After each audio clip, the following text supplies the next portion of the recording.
must be more to life than this. Reaching for the stars, traveling. Anime about magic can be some of the most fun kind of anime to watch. Magic opens up a big world of many story options that simply aren't available in the mundane world. Sure, you can have a great character arc and plotline in an office romance or a hard-boiled detective story. But are there dragons? Can the characters cast magic spells or transform into strange animals? In anime with magic powers, they could do all that, plus more. Hey guys, it's Animan here, and today we're going to be taking a look at the top 10 best magic anime with strong male leads. Remember, you will not see some well-known magic anime like the Fate series, Seven Deadly Sins, Full Metal Alchemist, Black Clover, and many more in this list. Before we start, make sure to subscribe to our channel and ring the bell icon and set us all to be notified about our latest videos. Number 10. Magical Warfare. Okay, I'll admit it, the story is a cliche. The plot sounds different, but you'll find all the elements for making a classical shonen in there. Magic War, a stupid MC with a big heart, a strong will, a desire to grow stronger for his friends, and, of course, girls. Girls with big boobs, and a big crush for this stupid MC. But in the big picture, the story is really interesting. Takashi is an ordinary high school boy who has a somewhat dark past. However, one day he comes across a girl named Mui Aiba, in a uniform he has never seen before, collapsed on the school campus. This encounter changes Takashi's destiny completely. Mui tells Takashi that she is a magician, and she apologizes, for she turned Takashi into a magician too.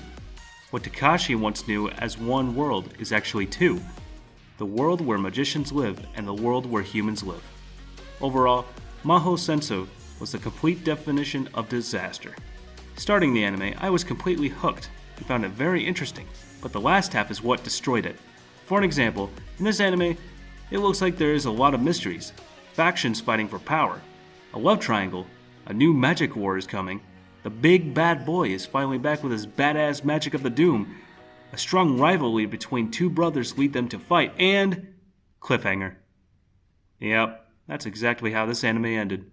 With a fucking cliffhanger. Number 9. Chain Chronicle series. So, what is this story about? It begins rather unconventional in the middle of nowhere. It's like diving into the story by watching Season 2 of an anime without any means to get Season 1. If you want any information on the pre-story, you have to play the game, because this anime begins where the game ends. Might seem a little too hard to bond with the huge amount of characters, but it's possible to follow the story without knowing their background. The reason might be that the focus of the story lies more or less in the struggling and growing of two characters. On the one hand, we have our experienced hero, Yuri, who wasn't able to live up to the expectations everyone had for him.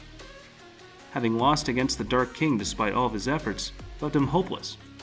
However, he regains his hope in form of our second main character, Aram, who decides to put his faith in him in order to defeat the Dark King for good.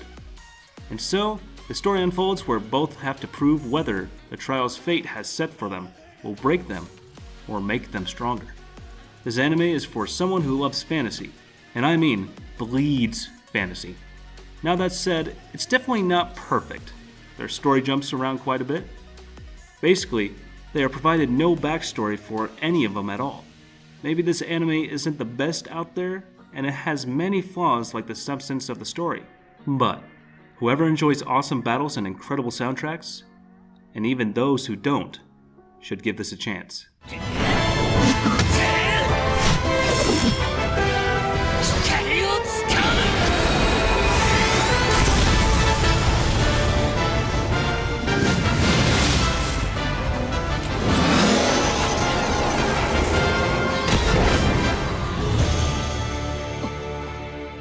Number 8. Brave 10. What really hooked me to this anime was the love story between the two main characters and their hidden powers. The MC of Brave 10 is an Iga ninja named Kirigakure Saizo, who meets an Izumo priestess named Izanami, and she's attacked by assassins and he saves her from them.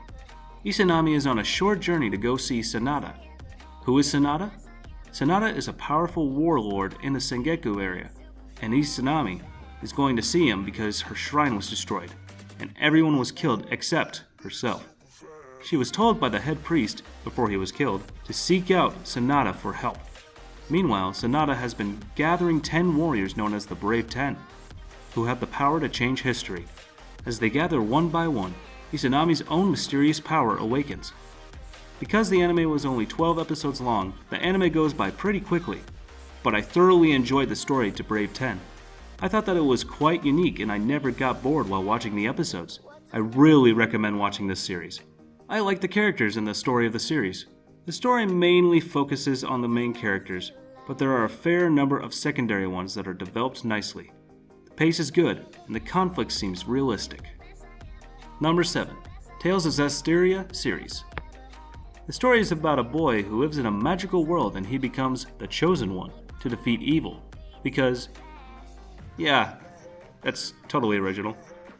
The world is your typical fantasy world. Dragons, people sometimes use magic, almost everything in this world are woods and there are evil beings. It's just a story of good versus evil, and the evil Master Lord, Lord of Calamity, is going to eradicate the world, and a certain someone becomes the hero that everyone needs, and he will save the world from evil and darkness. There's also the 2 races that can't live side by side, and all that other crap. I basically just summarized the whole story for you. The story may not be that impressive. It wasn't shit either. But I was really impressed with the show's eye-gasmic visuals and animations. The action scenes were really smooth and very appealing to watch. Whoever the animation director is clearly knows when to place the shots to make the fighting scenes a lot more amazing than your usual regular anime fights.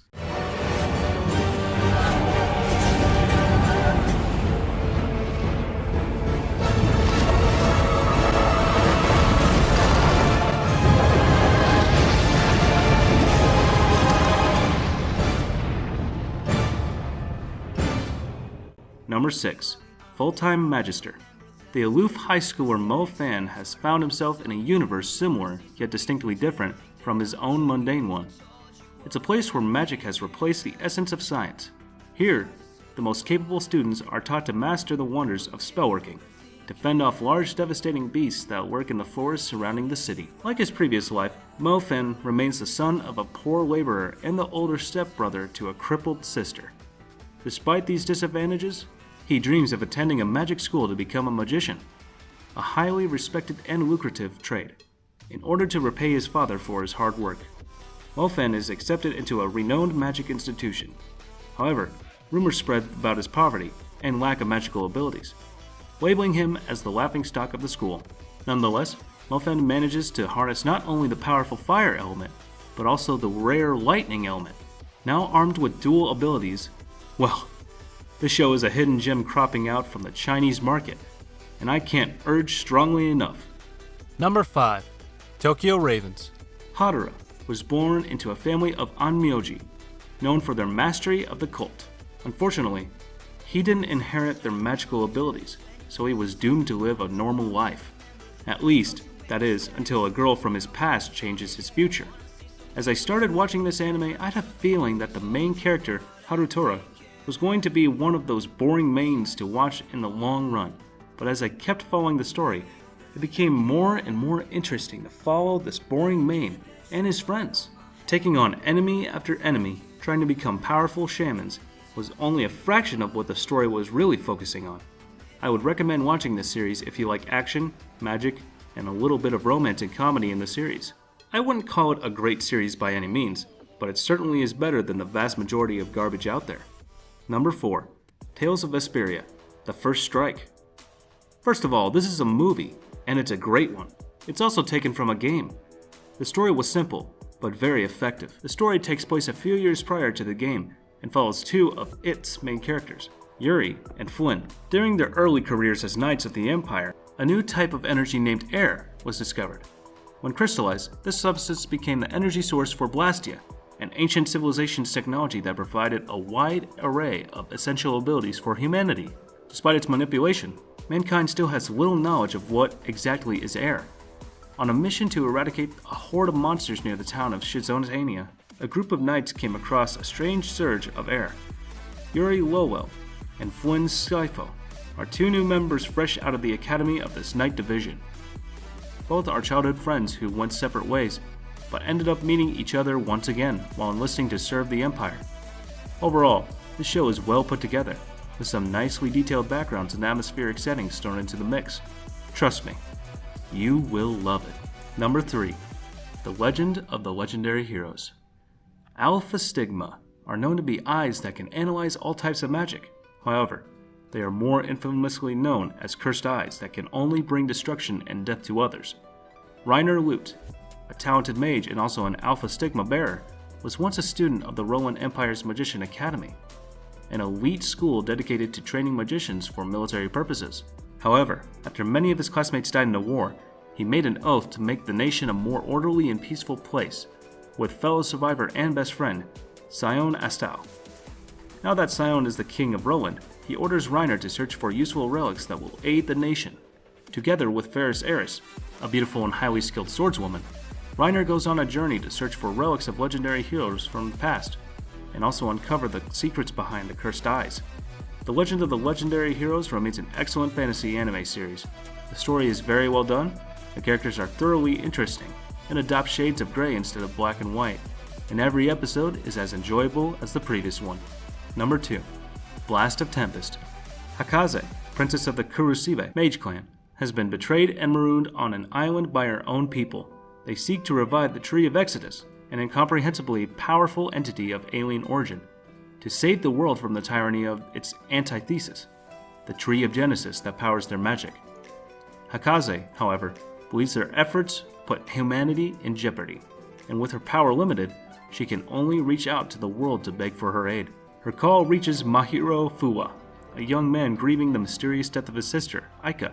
He and his friend Yoshino agree to help, on the condition that Hakaze tracks down Aika's killer with her magic. The deal is made, and the battle that will determine civilization's fate is begun. But who will play the part of its villain? And who's its savior? Not often do I come across a show that gets me completely hooked by the first episode. Usually it takes me a few to get into the characters and story. However, Blast of Tempest just so happens to be one of those shows that I could tell right from the start that I'd love it. And number 1, the Magi series. The king of all magic anime. I know this is a well-known magic anime, but I just can't ignore this one. Magi is really addictive due to the sheer size of the world in which the story takes place.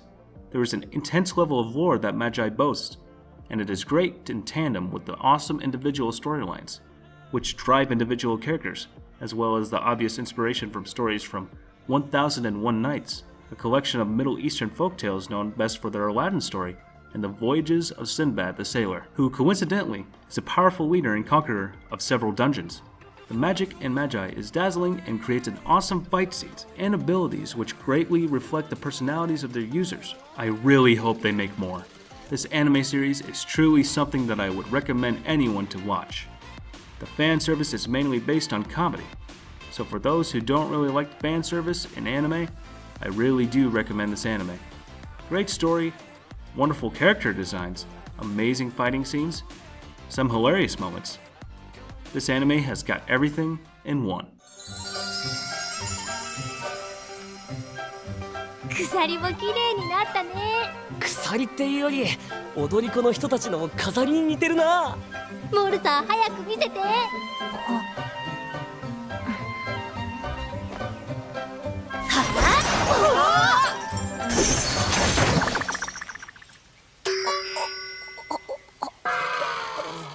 Alright guys, that's it for today. If you have any magic anime that you think should be on this list, then be sure to let us know. We'd love to hear your thoughts in the comment section below. Hope you enjoyed the video, and don't forget to like, share, and subscribe. See you in the next one. I don't really care about your honesty. Voices in my head, I need the calm.